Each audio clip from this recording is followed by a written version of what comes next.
Assalamualaikum warahmatullahi wabarakatuh. Allahumma sholli ala sayyidina Muhammad wa ala ali sayyidina Muhammad. Jumpa lagi dengan aku ya, dengan Ibu Emma di PT Anamirah Travelindo Babat Lamongan Jawa Timur, penyelenggara Haji Plus dan Umroh. Umroh bersama kami, berangkatnya pasti. Oke, kali ini aku mau bahas beberapa sunat dalam haji ya, yang harus diketahui oleh jamaah haji. Oke, sebelum saya lanjutkan, silahkan subscribe terlebih dahulu.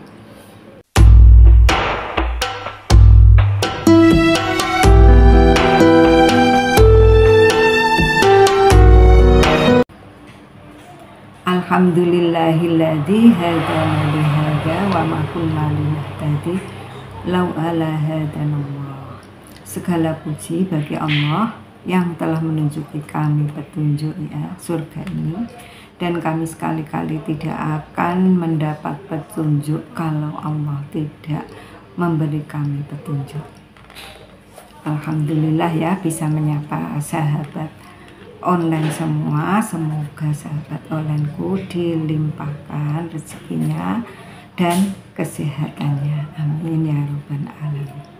Nah, untuk kali ini aku akan bahas beberapa sunnah haji, yang mana ya di video yang kemarin telah aku bahas mengenai beberapa wajib haji. Sekarang sunnah haji ya.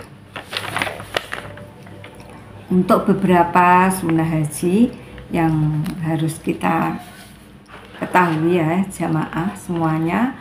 Yang pertama itu adalah ifrad, yang kedua membaca talbiyah, dan ketiga berdoa sesudah membaca talbiyah, yang keempat membaca zikir sewaktu tawaf, yang kelima sholat 2 rakaat sesudah tawaf ya, dan yang keenam masuk ke Ka'bah.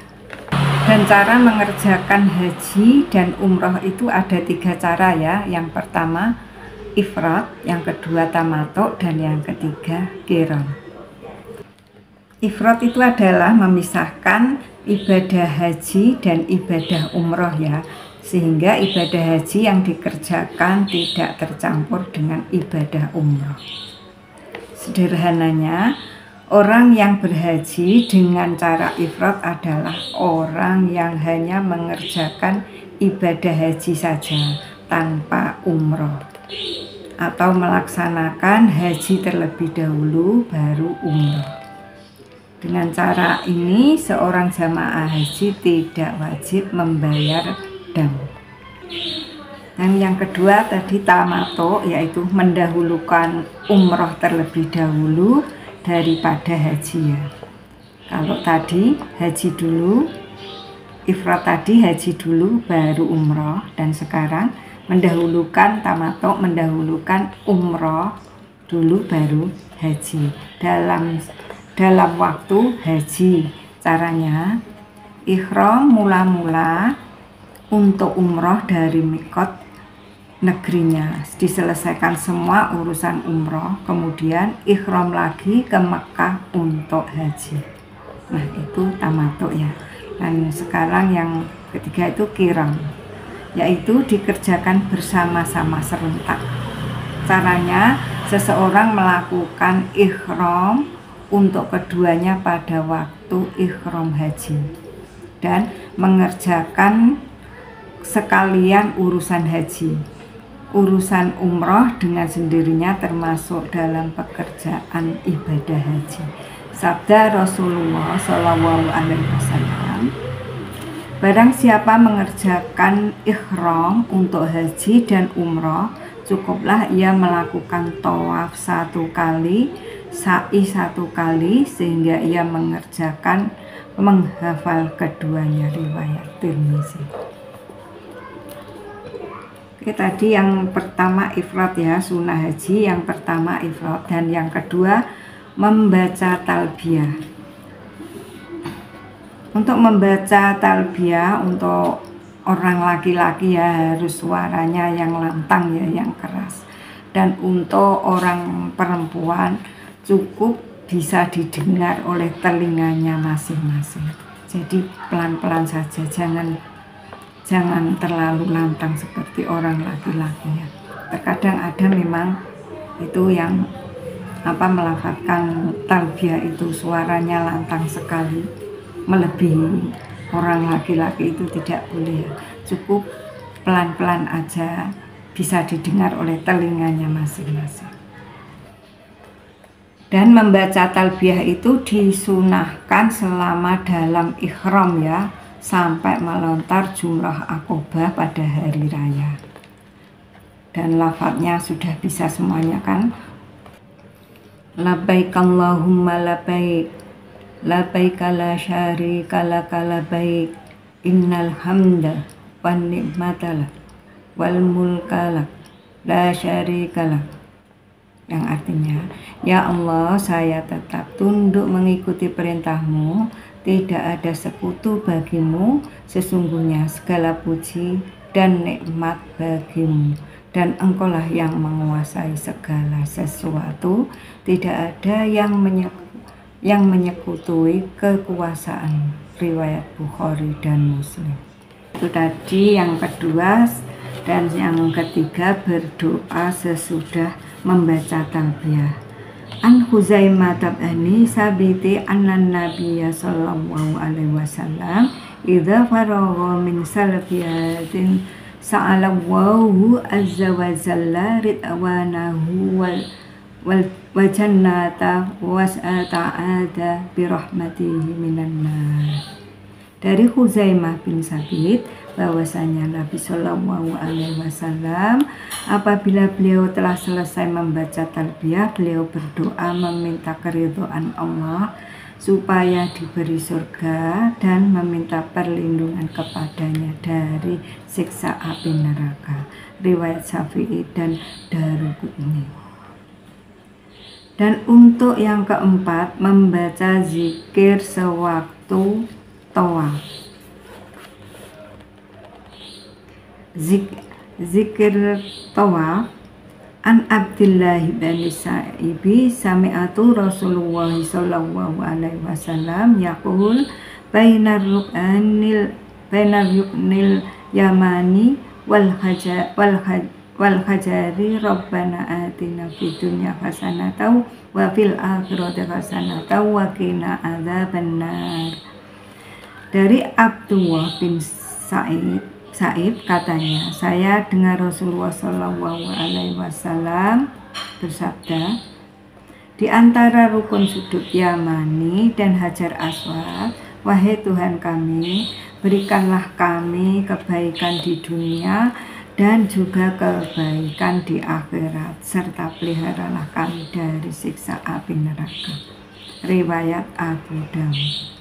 Jadi kalau kita sampai memulai dari Hajar Aswad ya, rukun Yamani, dari rukun Yamani ya tadi ya,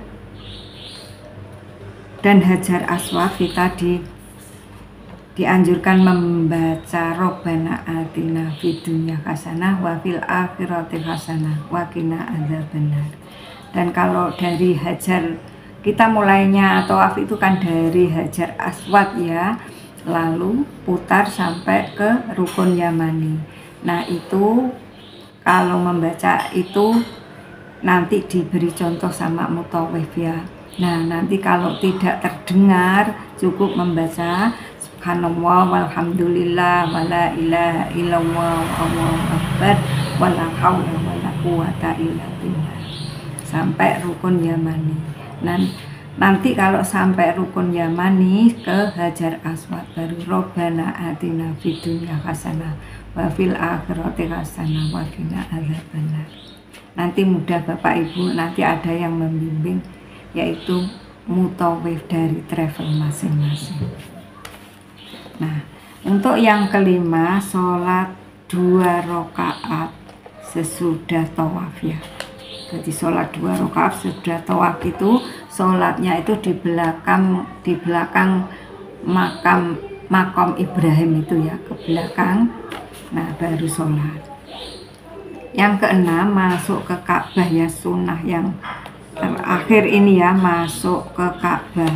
Nah ini ya, untuk masuk ke Ka'bah ini sangat sulit ya. Ini orang-orang tertentu saja yang masuk ke dalam Ka'bah itu jelas ada aturannya ya, dan tidak semua orang bisa masuk. Semua harus mendapat izin dari imam masjid, jadi nggak boleh sembarangan orang. Dan hanya orang-orang tertentu ya yang diizinkan masuk ke dalam Ka'bah, misalnya itu pejabat-pejabat muslim saja. Nah, kalau kita bisa masuk ke sana ya itu apa ya, alhamdulillah gitu ya. Oke, dari Ibnu Abbas, Nabi Shallallahu Alaihi Wasallam bersabda, barang siapa yang masuk ke Ka'bah, rumah suci, ia telah masuk ke dalam kebaikan serta ia keluar mendapat ampunan. Riwayat Baihaqi, Masya Allah. Semua orang berharap bisa masuk ya, dan berharap ampunan dari Allah Subhanahu wa Ta'ala. Nah, itu ya Bapak Ibu untuk beberapa sunat haji yang harus kita ketahui ya. Ya, tadi yang pertama ifrad, yang kedua membaca talbiyah, yang ketiga berdoa sesudah membaca talbiyah, dan yang keempat membaca zikir sewaktu tawaf ya tadi, dan yang kelima sholat 2 rakaat sesudah tawaf, yang keenam masuk ke Ka'bah. Itu semuanya sunnah ya Bapak Ibu. Oke, semoga bisa dipahami dan bermanfaat untuk Bapak Ibu semuanya. Dan bila Bapak Ibu menginginkan haji di tempat kami, yaitu di PT Anamiro Travelindo Babat Lamongan Jawa Timur, silahkan WA di bawah ini ya. Di kami ada harga yang ekonomis untuk haji plus atau haji percepatan sekitar 160 juta rupiah saja, dan untuk harga umroh mulai dari 25 juta rupiah. Ada umroh murah juga, umroh ekonomis 30 hari full, harganya 35 juta rupiah. Oke Bapak Ibu yang menginginkan umroh bersama kami, silahkan WA di bawah ini. Oke. Subhanaka Allahumma bihamdika asyhadu an la ilaha illa anta astaghfiruka wa atubu ilaik. Terima kasih telah menonton. Assalamualaikum warahmatullahi wabarakatuh. Siapa kita? Di mana kita? An-Namiro, An-Namiro, An-Namiro. Allahumma shalli ala Sayyidina Muhammad.